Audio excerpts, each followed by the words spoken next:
माघ 16 गते रामेछाप जिल्लाको रसनानु गाविसमा भएको हो। ब्रिटिस सेनाबाट अवकाशपछि उनी हाल युद्धले छेडपिछेड भएको अफगानिस्तानको काबुलमा कार्यरत छन्। साहित्यिक वृत्तमा उनी केदार सङ्गीतका नामले सुपरिचित छन्। उनको पहिलो साहित्यिक कृति आफै जलेको देश हो। यो कविता सङ्ग्रह 2064 मा प्रकाशित भएको थियो। 2067 सालमा प्रकाशित उनको एथेन्सको झरी नियात्रा मध्यपश्चिम विश्वविद्यालयको बीएडको कोर्समा समाविष्ट छ। 2068 सालमा प्रकाशित उनको हाइकु सङ्ग्रह पयुङका फुलहरूमाथि एमएडका विद्यार्थी रमेश भट्टराईले शोधपत्र तयार पारेका छन्। 2068 सालमै उनको कविता सङ्ग्रह सङ्केतका कविताहरू प्रकाशित भयो भने 2070 मा खण्डकाव्यको रूपमा अफिम फुल निर्देशमा प्रकाशित भएको छ। 2073 मा काइन्स भाषाको कविता सङ्ग्रह तागो टेकर लुम प्रकाशित भएको छ भने 2075 मा बुद्ध लाइन टु स्विजरल्यान्ड यात्रा स्पर्श प्रकाशित भएको छ।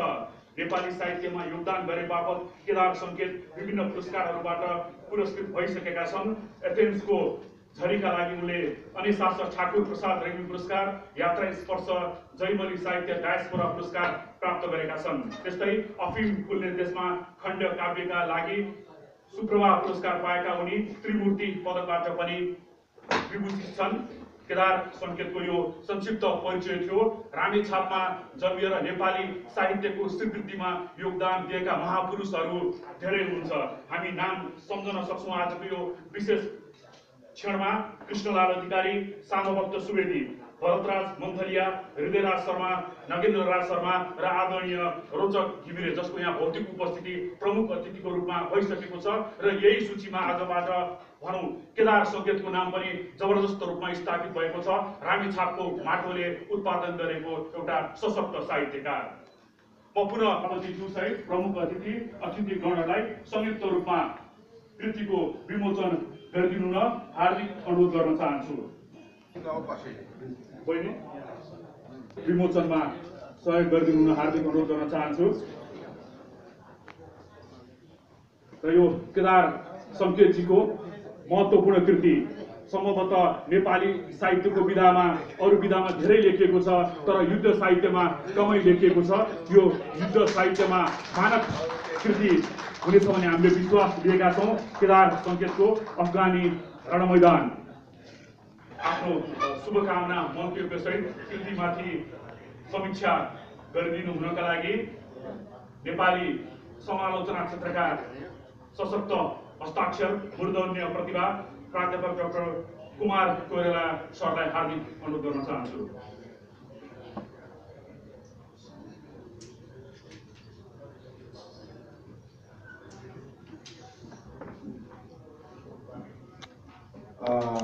धन्यवाद कार्यक्रमका सभापतिज्यू, आदरणीय प्राध्यापक डाक्टर गोविन्दराव भट्टराई, कार्यक्रमका प्रमुख अतिथि,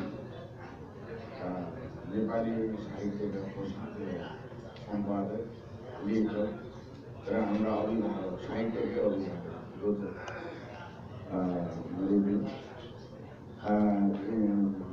प्रसिद्ध कथाकार, नियाग्राकार इन्द्र भट्टराईज्यू,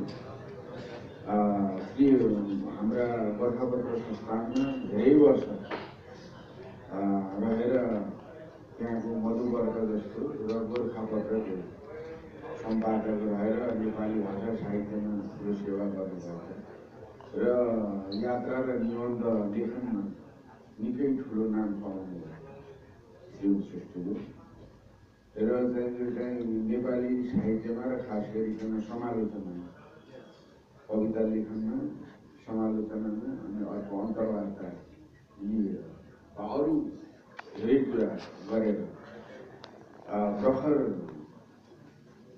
समालोचना गर्ने एउटा राम्रा प्रतिभाका रूपमा चिन्नुभएको अनेकका रूपमा र यहाँ मभन्दा अगाडि बस्नुहुने र आदरणीय साहित्य प्रेमी साहित्यकारजीहरू र केदार सङ्केतज्यूका कोही पारिवारिक सदस्य हुनुहुन्छ उहाँहरू सबैप्रति म पहिले यो बिहानको भनौँ न, यो अहिले बिहानै छ सबैमा अभिवादन गर्न चाहन्छु र आयोजकले जुन मलाई यो अवसर दिनुभयो त्यसको लागि आयोजकप्रति आभार व्यक्त गर्न चाहन्छु। धन्यवाद आदरणीय सर प्राध्यापक डाक्टर कुमार प्रसाद कोइरालाज्यू। यस कृतिमा विविध सैनिक क्याम्पको वस्तुपरक एवं रोचक प्रस्तुति छ। त्यसमा कार्यरत सुरक्षाकर्मीको मनोविज्ञान र लेखकका निजी धारणा छन्, तर सबै लेखन सुन्दर, पठनीय र विश्वसनीय छ। लेखनमा कति ठाउँमा भावुकता छ, कोमल हृदय पक्ष छ, सुन्दर हास्यभाव छ र निर्भीकता र स्पष्टता बनिरहेको छ। यस कृतिमा प्राध्यापक डाक्टर गोविन्दराज भट्टराईको टिप्पणी थियो र यो विमोचित कृति यसको मूल्य 595 रुपियाँ भए पनि आज विमोचनको यो अवसरमा हामीले छुट सहित 300 रुपियाँमा यसको बिक्री खुला गरेका छौँ। म यसको यसको किन्न चाहने आदरणीय व्यक्तित्वहरूलाई रमेश सर अथवा प्रतीकजीलाई सम्पर्क राख्नु अनुरोध गर्न चाहन्छु। आज बुधबारको दिन, कार्यालय खुलेको दिन, त्यसै गरी स्कुल कलेज खुलेको दिन, त्यसैले म आदरणीय वक्ताहरूलाई समयलाई ध्यानमा दिँदै आफ्नो सारगर्भित मन्तव्य राखिदिनु हुन हार्दिक अनुरोध गर्न चाहन्छु र म आफ्नो समीक्षात्मक टिप्पणी राखिदिनु हुन आदरणीय साहित्यकार इलिया भट्टराईजीलाई हार्दिक अनुरोध गर्न चाहन्छु। यहाँ उपस्थित सम्पूर्ण साहित्य हार्दिक अभिवादन। वास्तवमा आज मलाई केदार भाइले मलाई बोल्नुपर्छ भनेको त्यति उहाँले सङ्केत अनुसार अलिअलि सङ्केत त गर्नुभएको थियो, तर पनि मेरो यो पुस्तक चाहिँ मेरो हातमा गएको सोमबार साँझ मात्रै पऱ्यो। त्यो दिन मेरो घरमा कार्यक्रम थियो, मैले पुस्तक पढ्दाखेरि हेर्न पनि पाइनँ। हिजो अलिअलि हेरेँ, पुस्तक मोटो छ, अलिअलि हेरेँ, त्यस कारण पुस्तकको आधारमा बोल्न त अलि अस्तिलै छ, समग्र नपढिकन त अलिकति गाह्रै छ।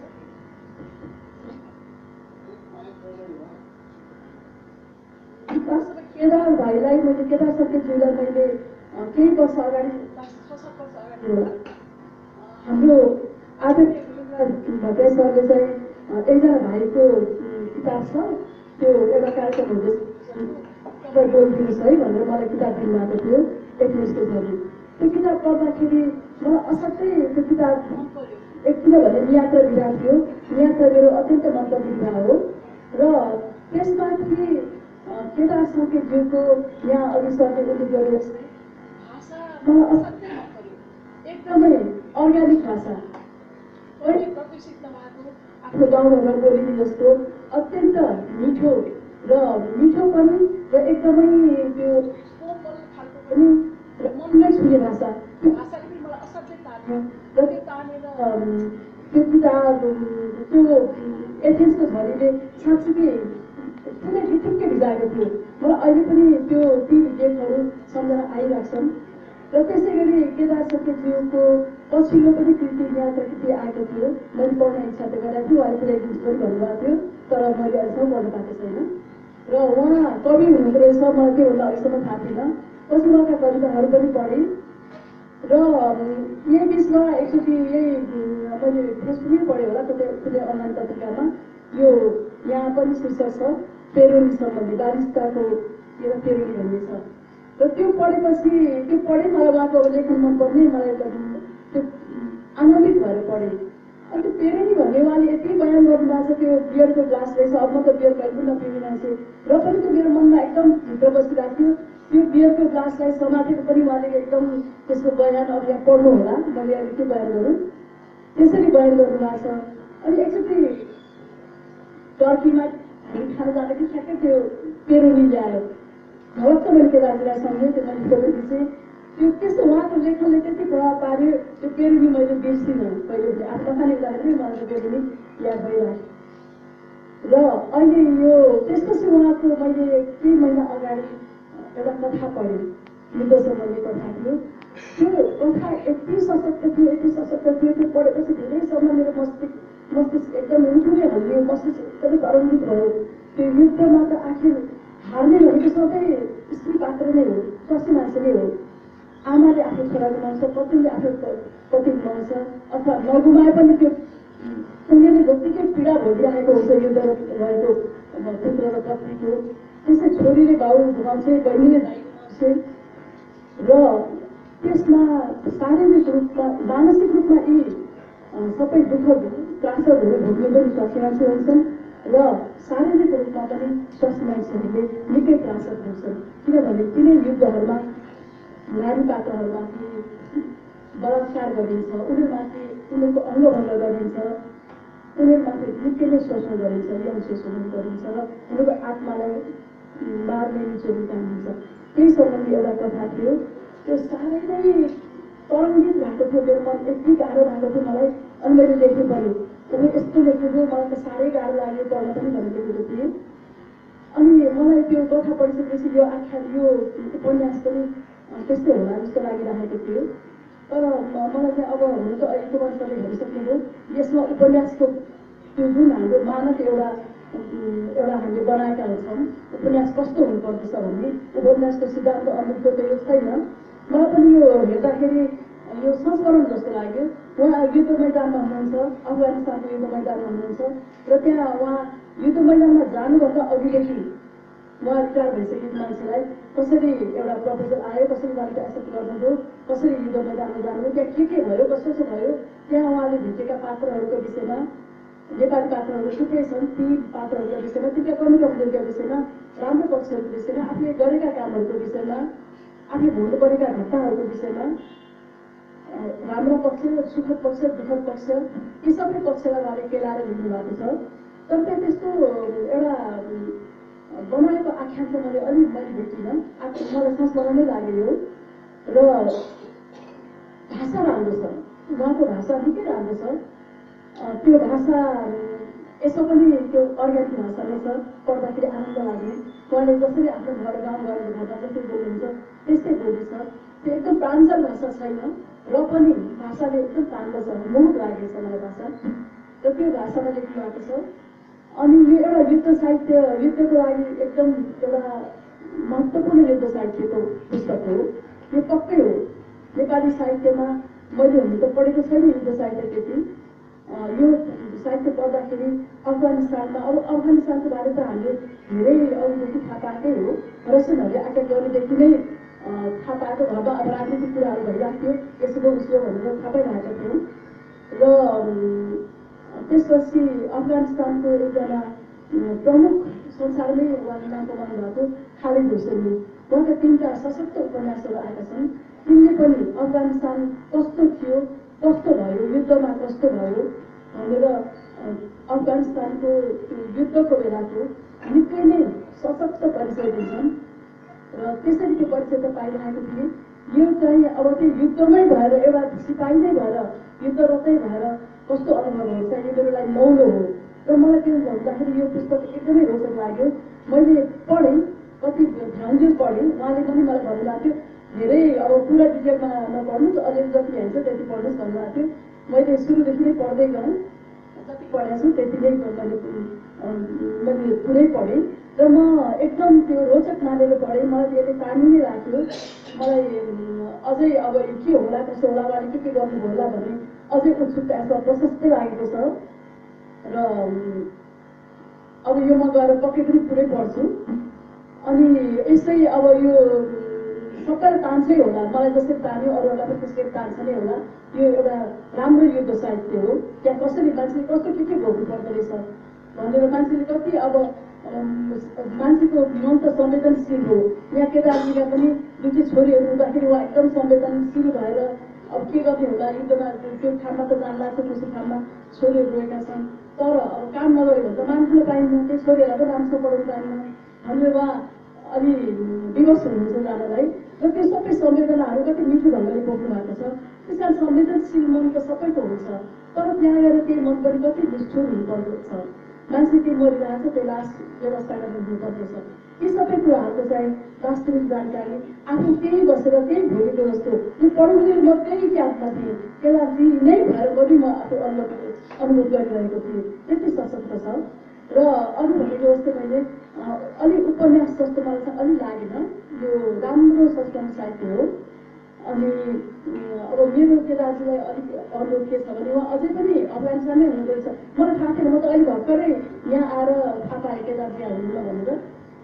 र जसरी खाली घोषणीले आफ्नो 3 पुस्तकहरू र कार्यक्रमहरू थाउजन्ड स्टेपिङ स्टोन्स र द माउन्टेन इकोजमा जसरी त्यो युद्धलाई एउटा कल्पनासँग मिसाएर एउटा उपन्यास बनाउनु भएको छ, केदारजीले पनि एउटा कथानक बनाएर एउटा कथावस्तु बनाएर त्यसै गरी पात्रहरू खडा गरेर उनीहरूको सुख दुःख त्यो युद्धले के कसो गरिरहेछ त्यो गरेर अर्को एउटा उपन्यास लेख्नुहोस् भन्ने मेरो हार्दिक अनुरोध छ।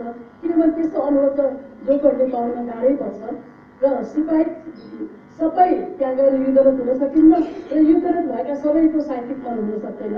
त्यस कारण उहाँले त त्यो एउटा एकदम राम्रो मौका पाउनु भएको छ। त्यसै एउटा अर्को उपन्यास आओस् भन्ने शुभकामना व्यक्त गर्दै म बिदा हुन्छु।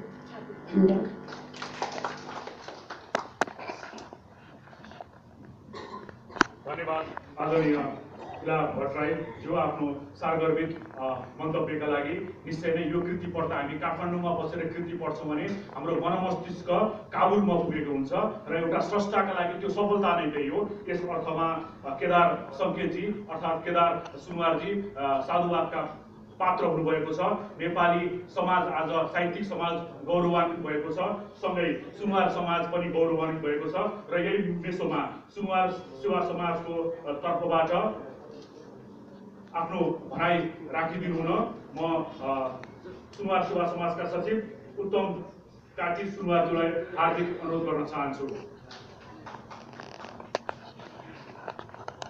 र मैले अघि नै जानकारी गराएँ हामीले बाहिर स्टल राखेका छौँ। आज विशेष अवसरको दिन 595 रुपियाँ पर्ने यो कृति यहाँले 300 रुपियाँमा खरिद गर्न पाउनुहुनेछ। सबैलाई सार्वजनिक एवं अन्तरसभा कार्यक्रमका सभापति प्रमुख अतिथि अहिले यो सार्वजनिक कार्यक्रममा यहाँ मैले पनि हिजो मात्रै भएँ हाम्रो इन्दिरा सराईजी युद्ध साहित्य रहेछ यो के हो, कथा हो कि कविता हो, आख्यान के हो भन्ने आख्यान भन्ने मात्रै आख्यानमा पनि संस्मरण हो कि यात्रा हो कि के थाहा थिएन। भर्खरै कुमार सरले भनेपछि यो आधा संस्मरण आधा उपन्यास जस्तो मिसमास साहित्य जुन नेपाली साहित्य आकाशमा नयाँ तरिकाको साहित्य आएको भन्ने यहाँ समीक्षकज्यूहरूबाट थाहा भयो। केदार सङ्गीतले जुन देश जलिरहेछ सुरुमा हामीले चिनेको उहाँलाई चाहिँ कविको रूपमा सायद त्यति बेला पनि यो सङ्कटकालको नेपालको जुन 10 वर्षीय जनयुद्धको बारेमा प्रकाश पारेर लेख्नु भएको थियो। उहाँलाई त्यही चाहिँ रोग छ उहाँको युद्ध सम्बन्धी। अहिले पनि मलाई लाग्छ युद्ध साहित्यमा लाई मिलिटरी साहित्य पनि भनिन्छ क्यारे भट्टराई सरले भन्नुहुन्छ। यसको इतिहास विशेष गरी त पहिलो विश्वयुद्धकामा लेखिएको र पछि हाम्रो श्रीओम सरलाई पनि थाहा छ पुलित्जर पुरस्कार पाएको जुन भियतनामको एउटा नोभल छ द थिङ्स करेज भन्ने हो क्यारे। त्यसपछि युद्ध साहित्यको विश्वव्यापी चर्चा भएको र सुरुमा स्टेफेन क्रेन्चले चाहिँ लेख्नु भएको द रेड ब्यारी अथवा के भन्ने 1885 मा लेखिएपछि युद्ध साहित्यको इतिहास सुरु हुन्छ। आज नेपाली साहित्यमा डायस्पोरिक साहित्यको रूपमा बढीजसो भट्टराई सरले लेखिरहनु भएको छ।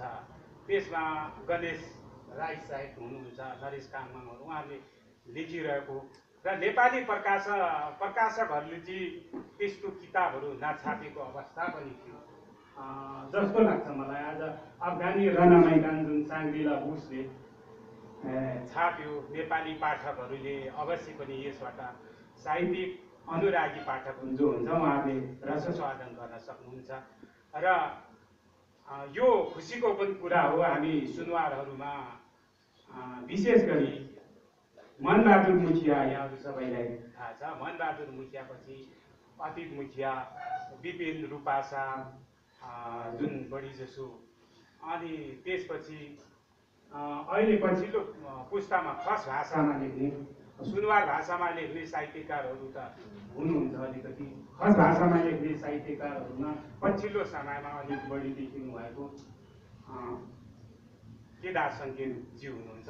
उहाँले धेरै मलाई लाग्छ उहाँको पहिलो पुस्तक 2067 सालतिर होला, त्यसपछि प्रकाशन भएको हो। र यो युद्ध साहित्य सम्बन्धी मैले पनि यसलाई हेर्न पाएको छैन, अब हेर्छु।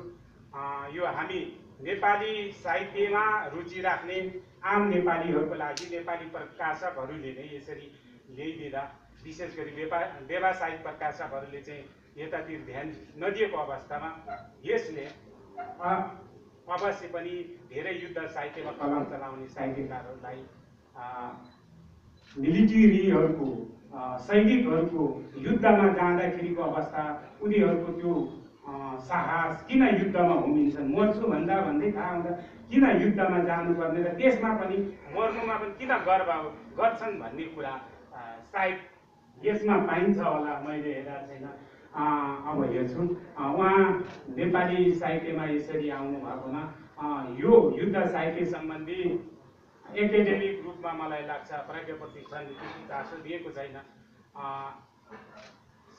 प्रज्ञा प्रतिष्ठानले पनि यसलाई समेट्नेछ भन्दै उहाँलाई उहाँको आगामी पुस्तकहरू अझ आगामी लेखन अझ खालियोस्, अझ अघि अर्ग्यानिक भन्नुभएको थियो।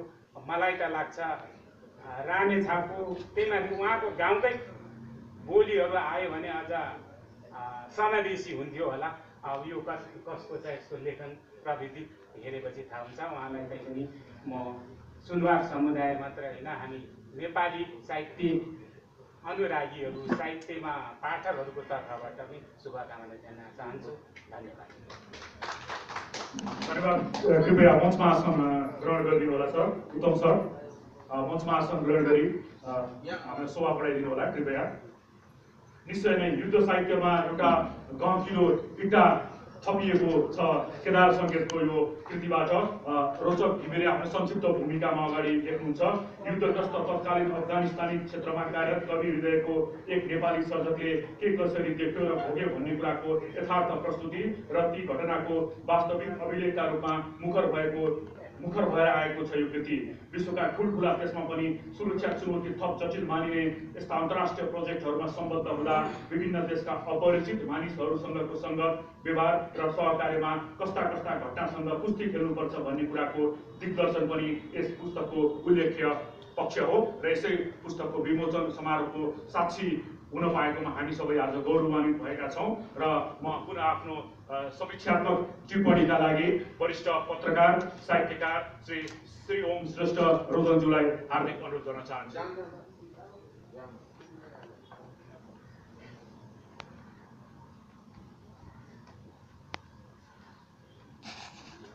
धन्यवाद। आजका कार्यक्रमका सभापतिज्यू, प्रमुख अतिथिज्यू, मञ्चमा आसीन तथा दर्शक दीर्घामा रहनुभएका अझ विशिष्ट विद्वानहरू सबैप्रति म हार्दिक नमन गर्न चाहन्छु। सबैभन्दा पहिला म केदार सङ्केतजीलाई यो युद्ध साहित्यको एउटा संस्मरणात्मक कृति प्रकाशित भएकोमा हार्दिक बधाई दिन चाहन्छु। आजको यो कार्यक्रममा मलाई 2 शब्द बोल्ने अवसर प्रदान गरेकोमा म आयोजकप्रति पनि हार्दिक आभार व्यक्त गर्दछु।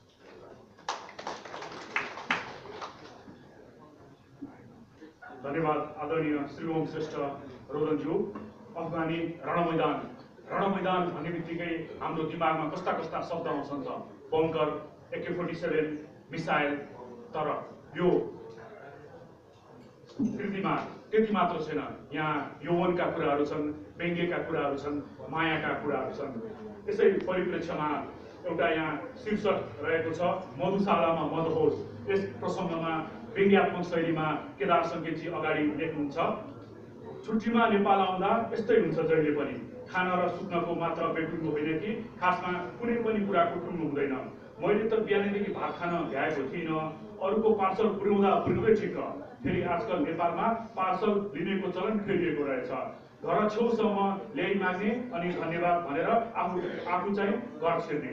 उहिले त पार्सल पुर्याउन जानेको मेजमान सानो हुन्न थियो नि, कतिको त त्यही घरकी छोरीसँग लभ परेर ज्वाइँसम्म बन्ने गर्थे। नेपाल फेरिएछ।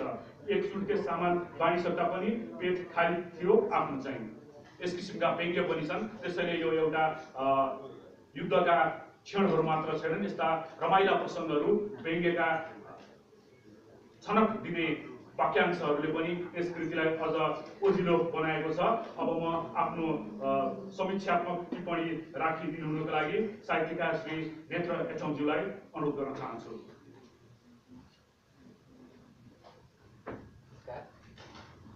यस कार्यक्रमका सभाध्यक्षज्यू, अतिथिज्यू, वक्ता महानुभावहरू तथा सम्पूर्ण साहित्य प्रेमी श्रोतागण,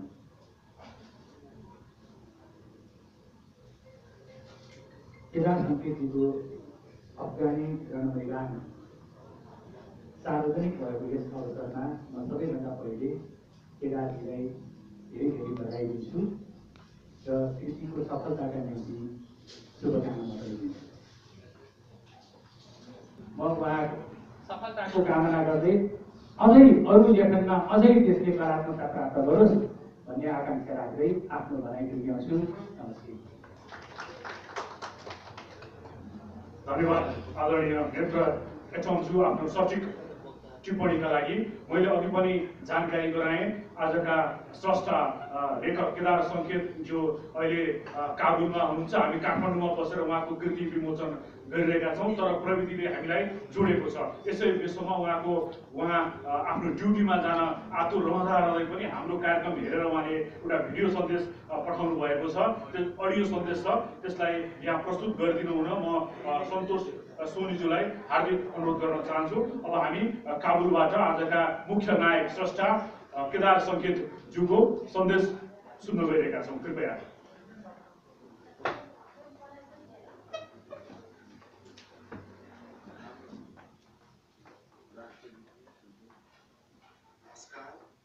आज यस समारोहका सभाका सभापति, वरिष्ठ समालोचक तथा साहित्यकार प्रोफेसर डाक्टर गोविन्दराज भट्टराईज्यू, प्रमुख अतिथि वरिष्ठ साहित्यकार एवं रचना पत्रिकाका प्रधान सम्पादक डाक्टर घिमिरेज्यू, अतिथि साहित्यकार इला भट्टराईज्यू, समालोचक तथा साहित्यकार प्रोफेसर डाक्टर कुमार कोइरालाज्यू, वरिष्ठ साहित्यकार श्री गोविन्द मदन श्रेष्ठज्यू, समालोचक तथा साहित्यकार डाक्टर नेत्र एचमज्यू,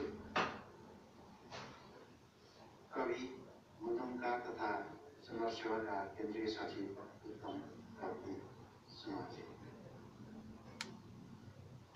र यस अफगानी रणमैदान विमोचन समारोहमा उपस्थित विद्वानवर्ग, पाठकवर्ग, नाट्यकार, पाटन कलेजका 44-45 सालका अभ्यास। धन्यवाद सन्तोष सोनीज्यू यो प्राविधिक सहयोगका लागि। र केदार सङ्केतज्यू काबुलबाट बोलिरहनु भएको थियो। हामीले काठमाडौँबाट उहाँलाई धन्यवाद प्रेषित गरेका छौँ। यो सुवर्ण अवसर उहाँकै कारण यो जुरेको छ। हामीले लगभग 1.5 घन्टामा यो कार्यक्रम सच्याउने लक्ष्य राखेका थियौँ र हामी आफ्नो उद्देश्यतर्फ लगभग सफल नै हुनेछौँ। किनभने मैले अघि उल्लेख गरेँ, आज कार्यालय खोल्ने समय, स्कुल खोल्ने समय, त्यसै गरी कलेज खोल्ने समय। अब म आफ्नो सारगर्भित भनाइ राखिदिनु हुनका लागि कार्यक्रमका प्रमुख अतिथि वरिष्ठ साहित्यकार, 2018 सालदेखि निरन्तर प्रकाशन हुँदै आएको नेपाली साहित्यिक आकाशको एउटा सशक्त कृति रचना प्रधान सम्पादक रोचक घिमिरेज्यू।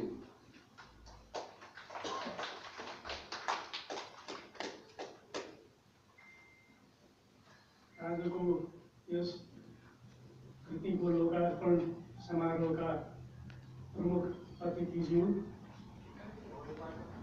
मञ्चमा आसीन हुनुभएका समालोचक कुमार कोइरालाज्यू, नेत्र एचमज्यू, श्रीवन श्रेष्ठ जोर्दनज्यू, इल्या भट्टराईज्यू र सुनवारज्यू लगायत यहाँ उपस्थित हुनुभएका सम्पूर्ण साहित्य अनुरागी साहित्यकार र श्रोता महानुभावहरूमा मेरो हार्दिक अभिवादन।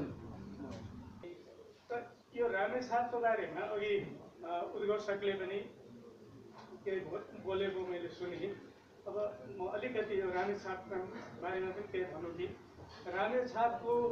रामेछाप भूमिको योगदान चाहिँ नेपालको राजनीतिमा, साहित्यमा, समाज सेवामा ज्यादै नै उल्लेख्य रहेको छ।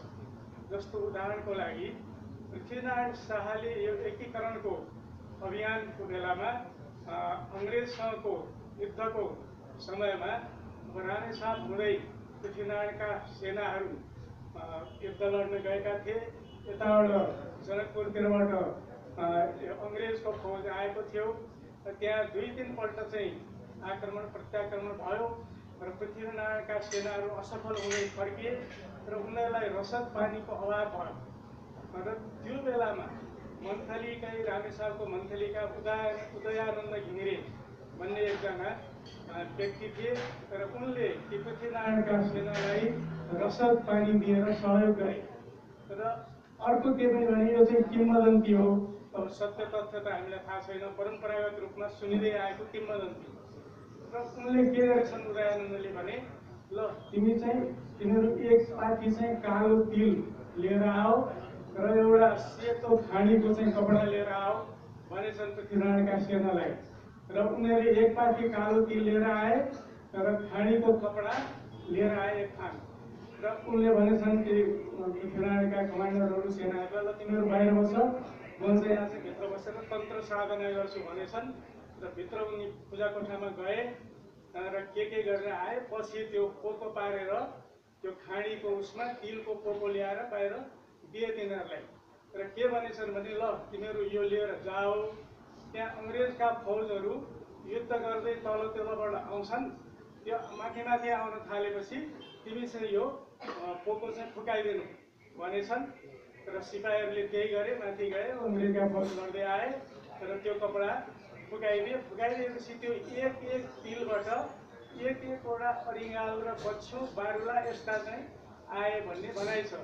र अनि तिनीहरूले चाहिँ त्यो अङ्ग्रेजको फौजहरूलाई सिले बसे, उनीहरू हाहाकार गर्दै काँडा टुङ्ग्री गर्दै भागे। अब यो अरिङ्गाल र बच्चुको कथा अब यो सुन्दाखेरि त हामीलाई काल्पनिक हुँदै लाग्छ। तर के छ भने फेरि पृथ्वीनारायण शाहले त्यो बेलामा सनद गरिदिएका छन्, त्यहाँका घाँस पात रुख बुट्टा यिनीहरू चाहिँ नमास्नु, त्यहाँ चाहिँ अरिङ्गाल बच्चुहरू यस्तो बस्न पाउन्, तिनीहरूको चाहिँ भाग्ने स्थिति चाहिँ नहोस् भनेर सनद गरिदिएको छ। यो कुरा इतिहास शिरोमणि बाबुराम आचार्यले लेख्नु भएको छ। यसरी एकीकरणको बेलामा उदयानन्दको सहयोग भयो। अब त्यसपछि अर्को नायब सुब्बा कृष्णलाल अधिकारी, उनी चाहिँ रामेछापकै मठोजोरका हुन्। उनले चाहिँ मकैको खेती भन्ने पुस्तक लेखे। त्यहाँ चन्द्र शमशेरको बेलाको राणा शासनको विरोधमा लेखिएको थियो। त्यसबापत उनी जेल पर्नु पर्यो। र त्यसमा उनले भाइहरूलाई चाहिँ चिठी लेखेका छन् बेग्लै। त्यो जेल बसेको बेलामा के लेखेका छन् भने, मरिगए तापनि हेर कोही दिन आउनेछ एउटा जनतन्त्रको दिन। ल जनतन्त्रको सपना देख्ने पहिलो व्यक्ति रामेछापे हुन् र ती सुब्बा कृष्णलाल अधिकारी हुन्। आज कसैले कल्पना नै गर्न नसकिने, आज कयौँ युगपछि चाहिँ यहाँ जनतन्त्र गणतन्त्रको कुरा आएको छ। कृष्णलाल अधिकारीले त्यो बेलामा चन्द्र शमशेरको शासनको बेलामा नै उनले चाहिँ जनतन्त्रको सपना देखेका थिए यसरी। र अर्को हाम्रो धरणीधर कोइरालालाई सिन्धुलीको दुम्जाको भनिन्छ। दुम्जा सिन्धुली त उनको घर हो, तर उनको जन्म भएको चाहिँ रामेछापकै बेतालीमा हो। उनकी आमा चाहिँ माइत गएकी रहेछन्। त्यही बेलामा माइतमा उनी जन्मिए। धरणीधरले नै आफ्नो जीवनीमा के लेखेका छ भने, म यसरी बेतालीमा मावलमा कोदाको भुसमा मेरी आमाले मलाई जन्माइन्। कोदाको भुसको टुक्रो राखेका थियो होला। अब त्यही गए, त्यही जन्मे धरणीधर कोइराला। त्यसरी धरणीधरको जन्मस्थल पनि रामेछाप नै हो। धरणीधरले नै लेखेका छन्, गणतन्त्र गराउन गर्जी उठ्यो, छरितो र छिटो नेपाली छिटो। यसरी हेर्नुहोस्, जनतन्त्र गणतन्त्रको सपना पनि रामेछापकै स्रष्टाले देखेका थिए। अब त्यसपछि अब माध्यमिक कालमा पनि बनारसमा यदुनाथ घिमिरे भन्ने एकजना विद्वान स्रष्टा साहित्यकार थिए र उनको चाहिँ सुक्ति सिन्धु लगायतका त्यो बेलाका पत्रिकाहरूमा संस्कृतमा पनि कविता निस्केको छ, नेपालीमा पनि निस्केको छ। अब त्यसको चर्चा कमल दीक्षित लगायतले गर्नुभएको छ।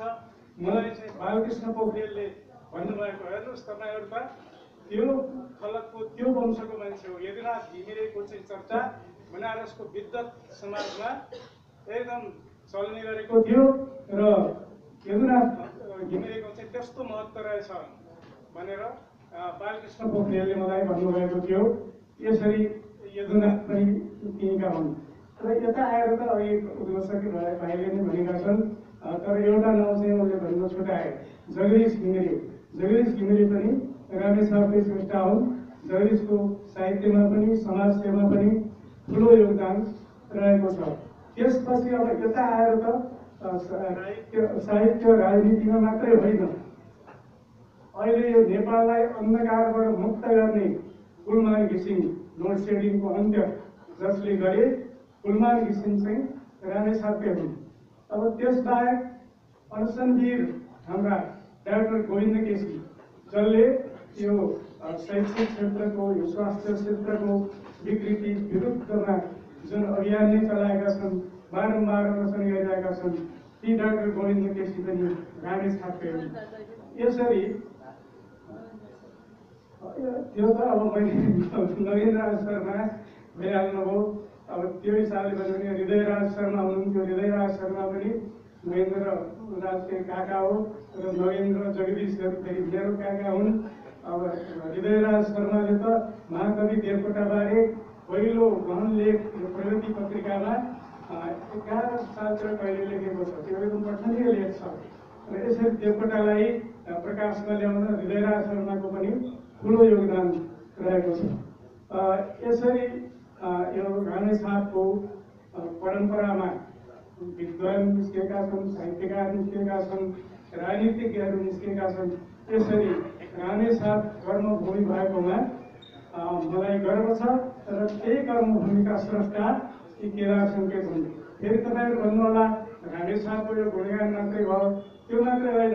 तपाईँहरूले यो समाचार पत्रहरूमा बारम्बार बेला बेला देख्नुहुन्छ, यो बन्दाम हुनेमा पनि कुनै न कुनै रामेछापी चाहिँ हुन्छ। अब कहीँ हत्या गरेको छ, कहीँ के गरेको छ, त्यस्तोमा पनि एउटा न एउटा रामेछापी चाहिँ सामेल भएको देखिन्छ। यस्तो छ यो रामेछाप। म अब त्यो बन्दामीतिर जान्न, सुनाममा चाहिँ त्यो सुनाम फैलाउने क्रममा यसरी आफ्नो लेखनको माध्यमबाट सशक्त प्रभाव छोड्न सफल भएका केदार सङ्केतलाई उनको ऊर्जाशील र सृजनाशील क्षमताको उत्तरोत्तर वृद्धि हुँदै जाओस् भन्ने हार्दिक शुभकामना दिन्छु, बधाई दिन्छु। र अझ हामीले उनको बारेमा सुन्न बाँकी नै छ। आजका सभाध्यक्ष डाक्टर गोविन्दराज भट्टराईबाट उनको योगदानबारे अझ यहाँहरूले विशेष रूपमा जान्न पाउनुहुनेछ। म यिनै शब्दसहित आफ्नो मन्तव्यलाई यही विसर्जन गर्छु। धन्यवाद। धन्यवाद आदरणीय रोचक दाइ। कृतिमाथिको समीक्षासँगै रामेछापको गर्विलो इतिहासबारे पनि हामीलाई प्रकाश पारिदिनु भयो। शहीदको भूमि सम्भवतः गङ्गालाल, राजनेता पुष्पलाल, त्यस्ता अनेकौँ लालहरूको भूमि पनि रामेछाप नै थियो। समस्त रामेछापवासीहरू साधुवादका पात्र हुनुहुन्छ। अब हामी कार्यक्रमको लगभग अन्त्यतिर आइपुगेका छौँ। मायाको चिनो हस्तान्तरण गर्ने कार्यक्रम रहेको छ। म सहयोगका लागि अञ्जली बहिनीलाई अनुरोध गर्न चाहन्छु।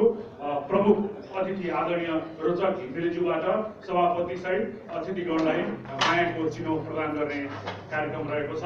सर्वप्रथम कार्यक्रमका सभाध्यक्ष, वरिष्ठ समाली साहित्य जगतका वरिष्ठ साहित्यकार, वरिष्ठ समालोचक, साहित्य समालोचना क्षेत्रका बादशाह श्री प्राध्यापक डाक्टर गोविन्दराज भट्टराईज्यूलाई आफ्नो भनाई टिप्पणी सहित सभा विसर्जन सहित सर्वाधिकार उहाँलाई सुम्पिँदै यो कार्यक्रमको सञ्चालनार्थ केही त्रुटि भएको भए क्षमा माग्दै म भने ओझेल पर्न चाहन्छु। नमस्कार। धन्यवाद छ प्रिय निर्मल भाइ। राजा महाराजा मासिएको देशमा मैले बादशाह आउन पर्ने खुसी लागेको छ।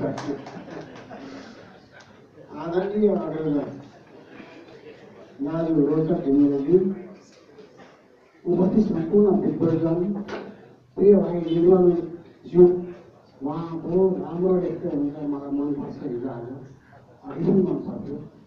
अनि सम्पूर्ण उपस्थित हुनुभएका श्रद्धालु प्रेमीजनहरू, म त्यस्तै 4-5 मिनटमा म यो कार्यक्रम आफ्नो तर्फको भनाइ सिद्ध्याउन चाहन्छु। किनभने मुख्य कुराहरू अघि आएको छ। आजको वक्ताहरू साह्रै चुनिएका, साह्रै विशिष्ट, विभिन्न दृष्टिकोणबाट बोल्ने समर्थवान व्यक्तित्वहरू हुनुहुन्छ। त्यसले गर्दा यस कृतिलाई धेरै तर्फबाट साङ्गोपाङ्गो हेरिएको छ। सर्वप्रथम म एउटा कुरा के भन्छु भने, केदार भाइसित मैले एथेन्सको झरीदेखि मेरो सम्पर्क भयो। धेरै वर्ष बित्यो, 15 वर्ष भए। त्यसमा मैले भूमिका लेखेको थिएँ। त्यसदेखि यताका कृतिहरूमा पनि म लेख्दै पढ्दै आएको छु। यो कृति तयार गर्नलाई उनले 3 वर्षको लेखन गर्नुभयो। 3 वर्षको लेखन र अनि 2 वर्षको संशोधन परिशोधन गर्नुभयो। अनि अर्कै खालको थियो, यस्तो नगरौँ, यस्तो गरौँ, यस्तो गरौँ भन्दै जाँदा। तर जुन किसिमको यो अहिले आकार बन्यो, प्रकृति बन्यो, त्यसबाट फुक्लिन उहाँलाई गाह्रो थियो। त्यसै कारणले गर्दा यसको होलनेस, यसको समग्रता हेरेर यसलाई हामीले उपन्यास भन्नुपर्दछ। उहाँको त्यो एउटा अलिकति नौलै जस्तो एउटा संस्मरणात्मक, हुन त सबै उपन्यास संस्मरण नै हो। संस्मरण बेगर, स्मृति बेगर उपन्यास के हुन्छ? स्मृतिमा रहेका कथाहरू जोडेर उहाँले लेखेको एउटा जीवनका कृति हो यो। यसलाई धेरै परिश्रम, धेरै मिहिनेत गर्नुभएको छ। उहाँ समर्थवान लेखक, भनेको मान्ने, सक्षम, बडो संवेदनशील मान्छे, र भाषाको प्रेम गर्ने, भाषामा पकड भएको व्यक्तित्व हुनुहुन्छ। त्यसले गर्दा म नजिकबाट उहाँलाई पढ्दैछु र यसलाई पनि पढ्ने मौका मिल्यो। यो कृतिलाई अर्को एकजना स्रष्टा भाइ बलबहादुर थापाज्यूले अङ्ग्रेजीमा पनि अनुवाद गर्दै हुनुहुन्छ। अब 1-2 महिनामा गरिसक्नु होला। यति एउटा कुरा मेरो भयो। दोस्रो कुरा के छ भने, यसलाई चाहिँ एउटा 2टा कुराले हेर्नुपर्छ। एउटा विश्व साहित्यको, नेपालीले लेखेको एउटा विश्व साहित्यको स्वरूपमा हेर्नुपर्छ। अर्को चाहिँ नेपालीले लेखेको एउटा युद्ध साहित्यको स्वरूपमा हेर्नुपर्छ। विश्व साहित्य भनेको आफ्नो देशको सिमानाभन्दा बाहिरको अनुभूति, पृष्ठभूमि, एउटा विश्वको युद्ध, विश्वको शान्ति, विश्वको परिवेश, विश्वको मामला, विश्वको चिन्तन, यो सारा समेटेर बोध गर्न सक्ने, देशको 4 सीमाभन्दा बाहिर गएर विश्वलाई बोध गर्न सक्नेहरूले बनाउँछन् त्यो कुरा। त्यो उहाँको विश्व साहित्यको एउटा नेपालीले लेखेको एउटा अङ्गमा एउटा पर्व छ। र अर्को चाहिँ एउटा युद्ध साहित्यको धेरै राम्रो किताबमा पर्छ। नेपालीमा युद्ध साहित्य अघि पनि हुन त धेरै अघिदेखि कहिलेदेखि आइरहेको छ। हाम्रो वीरकालीन साहित्य सबै युद्धकै नै थियो। त्यो चाहिँ अघिदेखिको चाहिँ युद्ध साहित्यको अभाव होइन। तर अहिले आएर आधुनिक कालका हाम्रा युद्ध साहित्य र अघिका युद्ध साहित्य फरक छन्। हाम्रो चाहिँ आफ्नै सीमामा वरिपरि लडाइँ खेल्ने पृथ्वीनारायण शाहका पालाका, बहादुर शाहका पालाका अघिका पछिका योद्धाहरूको युद्ध साहित्य हुन्थ्यो। पछि आएर अहिलेको युद्ध साहित्य फरक। जस्तो विश्वासदीप दिवेलाले यो चाहिँ यो देश गृहयुद्धको पीडा भनेर गृहयुद्धले भरिएका देशहरूमा बसेर त्यहाँको गृहयुद्ध हेरेर त्यहाँको एउटा किताब निकाल्यो 58 सालमा। त्यसले एउटा आधुनिक विश्व साहित्यको, माने युद्ध साहित्यको आरम्भ गर्यो। धेरै राम्रा निबन्धहरूको सङ्ग्रह छ। पछि आएर गणेश राईले हङकङ, बोर्नियो, उतापट्टिको युद्ध र गृहयुद्ध र त्यो गुरिल्ला युद्ध र नेपालीहरूको सहभागितामा बडो राम्रो एउटा साहित्य कृति निकाले। उनी गणेश राईले फोकल्यान्डमा कसरी लडाइँ भयो, नेपालीले युद्ध साहित्यमा कसरी लडे, सबै निकाले। र यस्तै यस्ता पछि नरेश कामले उनले प्रत्यक्ष भाग लिएको त होइन, तर सिद्धान्तको युद्ध, बर्मामा नेपालीहरू लडेको युद्ध, बर्माको बाटामा जापानसँग लडेको त्यो निकाले। यस कारणले गर्दा गर्दै अहिले आएर युद्ध साहित्य लेख्ने लेखकहरूको ठुलो सङ्ख्या चाहिँ बेलायती नेपाली डायस्पोरामा रहेको छ। उहाँहरूको सङ्ख्या दर्जनभन्दा बढी पुगेको छ। त्यसमध्ये केदार सङ्केत पनि एक हुनुहुन्छ, जति राम्रो। र यसमा अहिले भर्खरै त त्यो युद्ध भनेको अघि नेत्र भाइले भनेको यति कुरा बडो राम्रो पोइन्टको छ। युद्ध भनेको चाहिँ अब सबै नराम्रो मात्रै पनि छैन, शान्ति राम्रो मात्रै पनि छैन, निरपेक्ष भावले चाहिँ हेर्नु हुँदैन, त्यसको सापेक्षता छ। त्यो सापेक्षतालाई हेर्दै एउटा नेपाली योद्धा, युद्ध साहित्यका लेखक, बेलायतमा कार्यरत रक्ष राईले अहिले 700 पृष्ठको युद्ध सौन्दर्य भनेर किताब तयार पारेका छन्। त्यो आउन खोज्दैछ चाँडैले। यसबाट नेपालीहरूले गरेको युद्धको एउटा अर्को दृश्य, अर्को परिदृश्य पनि देख्न सकिन्छ। युद्धका चिन्तकहरू नेपालीहरू नारी पनि छन्, पुरुष पनि छन्। गीता राई जस्ता युद्ध कविता लेख्ने हाम्रा बहिनीहरू छन्। अर्को चाहिँ जानु काम्बाङ भन्ने बहिनी बेलायतमा बसेर आफ्ना बाजेहरूले माथि गएर चाहिँ युरोपमा लडाइँ गर्ने बाजेहरूको च्यानघारीमा गएर हेरेर युद्धको जीवनहरू लेखेर ल्याउँदै छिन्। र यस्तो एउटा बेलायतको धेरै योद्धाहरू सक्रिय छन्। र हामीले पढ्दाखेरि त सानैदेखि नै 30-32 सालदेखि एमएमा युद्ध साहित्य पढ्यौँ। युद्ध साहित्य विश्वभरि छ, युद्ध साहित्य अहिले पनि छ, तर हाम्रो नेपाली विभागमा चाहिँ युद्ध साहित्यको आधुनिक युद्ध साहित्यको प्रवेश भएको छैन।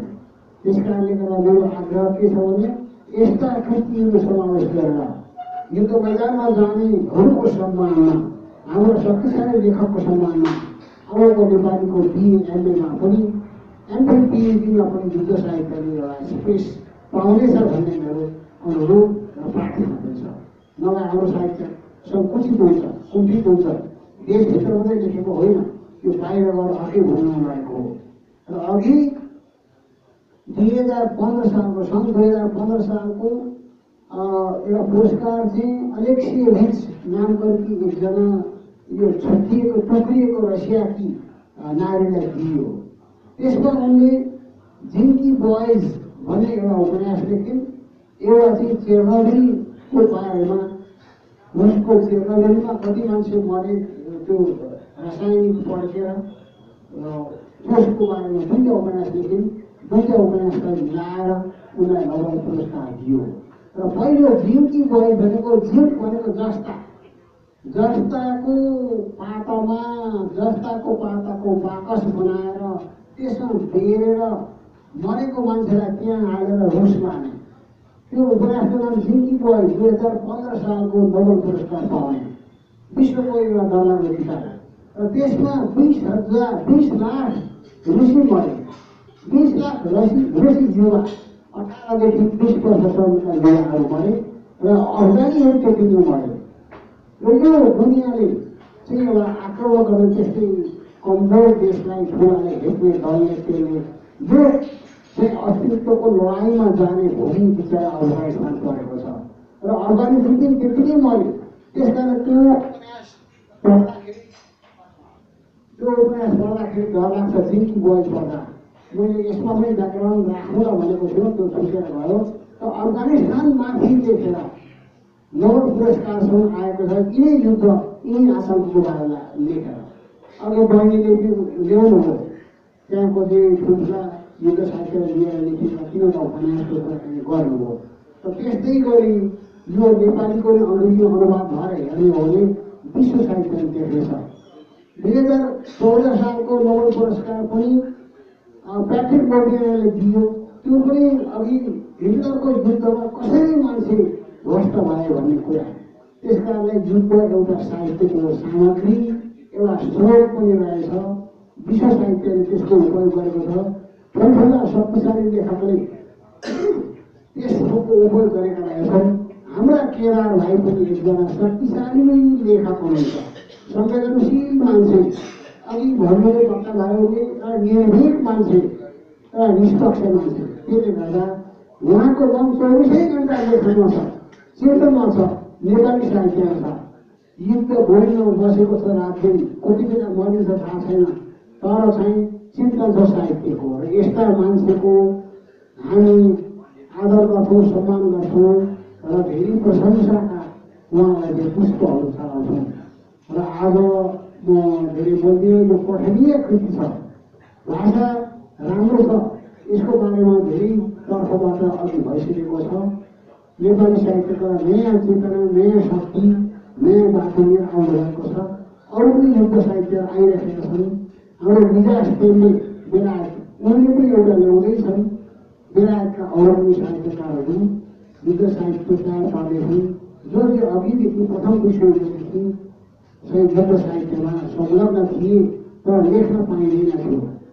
एकपल्ट गणेश राईले उसमा हङकङमा बसेको बेलामा, हङकङको क्याम्पमा बसेको बेला खोज्दै जाँदा त्यहाँको सेनाको हाकिमले उनको सिआइए मुनि पत्रिका देखेर बाहिर निस्केछ भने उनलाई जाने फुसाइदिन्छ भनेर च्यालेन्ज दियो। लेखेको पढेको देख्दाखेरि सिक्यौँ। तर पछि आएर यिनी हाम्रा भाइ भतिजाहरूले गर्दै गर्दै गर्दै गर्दै अब युद्धहरूको पनि लेख्ने सङ्गठन, पढ्ने सङ्गठन बनाए, किताब लेखे, निकाले, छापे। र नेपाली साहित्यमा युद्ध साहित्य भन्ने एउटा बेग्लै हाम्रो पनि एउटा स्थापित अब हामीले गर्नुपर्छ। स्थापित भइसकेपछि यी केदार सङ्केत जस्ता स्रष्टाहरू केन्द्रमा रहनेछन् र उनीहरूका कृतिहरूको पाठ हुनेछ। यस्ता अरू किसिमले यसका त्रुटि, यसका कमजोरी पनि भइदिनुपर्छ, खेलाइदिनुपर्छ र राम्रो हुनसक्छ। म धेरै अरू भन्दिनँ।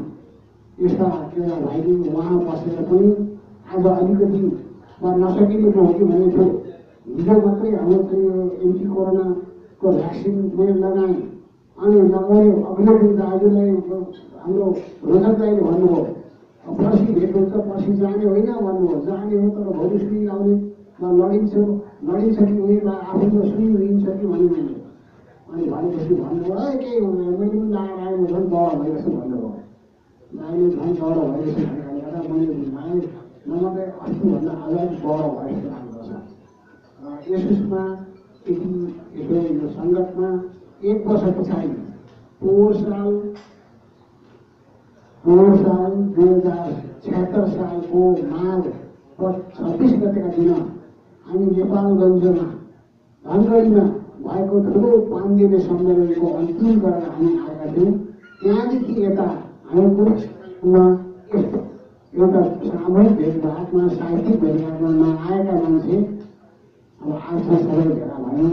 अब सबैलाई शुभकामना छ, सबैको सुई भ्याक्सिनको पालो आओस् र सबैले तगडा महजर भएर निस्किन पाउँ भनेर गर्दै आज सकिएको अनुरोध गर्छु। धन्यवाद। उपस्थित आदरणीय सबै साहित्य प्रेमी